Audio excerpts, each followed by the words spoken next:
আসসালামু আলাইকুম। বৃষ্টি মানে খিচুড়ি আজকে রান্না করব। চলে আসলাম খিচুড়ি রান্না করতে। প্রথমে দিয়ে দিয়েছি আস্ত গরম মশলা, পেঁয়াজ কুচি একটু নরম হয়ে আসলে দিয়ে দিব আদা রসুন বাটা। সব গুঁড়া মশলা দিয়ে আমি খুব সুন্দর করে কষিয়ে নিয়েছি। তারপরে দিয়ে দেবো খিচুড়ি চালগুলা, দিয়ে আবারও কষিয়ে নিব। চালগুলো খুব সুন্দর করে কষানো হলে রান্নাটা খুবই সুন্দর হয়। আমার ভাজা ভাজা হয়ে যাওয়ার পরে পরিমাণ মতো পানি দিয়ে একটু রান্না করে নিচ্ছি। খুব সুন্দর হয়েছে, একদম ঝরঝরে। কেমন হয়েছে আমার খিচুড়ি রান্নাটা কমেন্ট করে জানাবেন।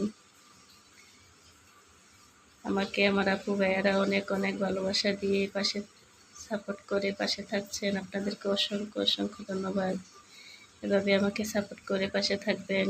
সবাইকে আল্লাহ হাফেজ, আসসালামু আলাইকুম। সবাই দোয়া করবেন আমার জন্য।